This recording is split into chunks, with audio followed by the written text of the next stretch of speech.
लोमड़ा एक मुर्गी का काम तमाम कर रहा था, लेकिन मुर्गी कुल्हाड़ी को ही पकड़ लेती है।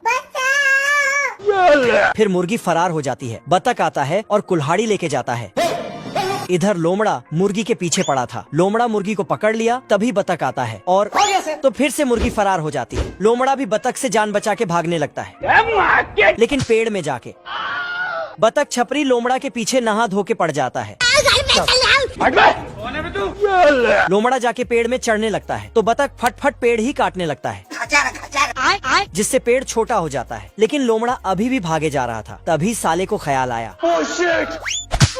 अब देख तू। बतख ने लोमड़े पे कुल्हाड़ी फेंक दिया तो कुल्हाड़ी लोमड़े के पीछे भागने लगा।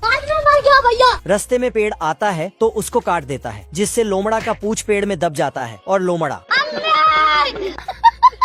बतख लोमड़े के पूंछ को झंडा बनाया और मुर्गी को वापस ले आया। गजब। ये मुर्गियाँ एक एक करके अपना चमड़ी उतारती हैं, फिर रगड़ रगड़ के नहाती है और डांस भी करती है।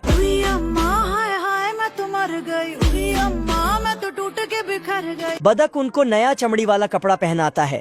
उसके बाद बतख मुर्गियों के लिए जलपान देती है तो मुर्गी उसे खाने लगती है। ये देना। जलपान होने के बाद बतख घर पे चलो। फिर सभी मुर्गियों को वापस घर ले जाने लगता है और रास्ते में थोड़ा बहुत कहानी भी सुनाती है। अच्छा। मुर्गियाँ घर के अंदर आता है तो बतख उनके लिए गाना बजाता है। गाना के साथ साथ फुल जोश में ढोल भी बजाता है। तो मुर्गियाँ खिड़कियों से निकलता है और अनलिमिटेड अंडा देकर दूसरे खिड़की से अंदर जाता है और फिर बाहर आता है। जीजा जी का होटल है। साला बतख जल्दी जल्दी से ढोल बजाता तो मुर्गियाँ भी जल्दी जल्दी अंडा देती हैं।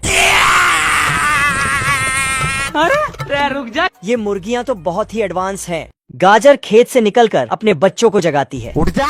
लेकिन एक गाजर तो बहुत छोटा था।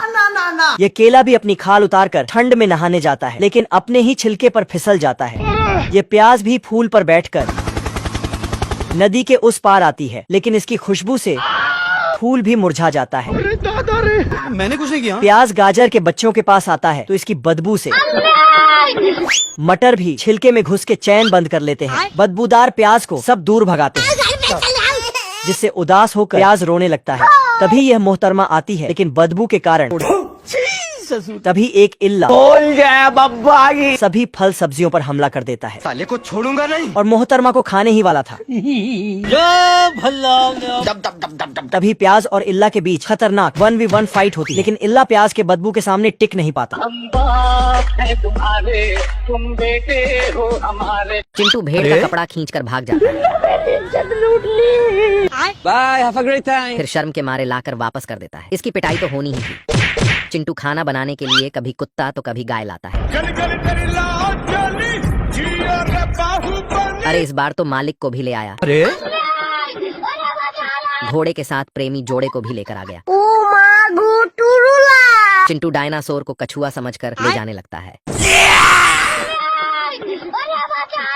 डायनासोर से पिटके अपनी माँ की गोद में छिप जाता है।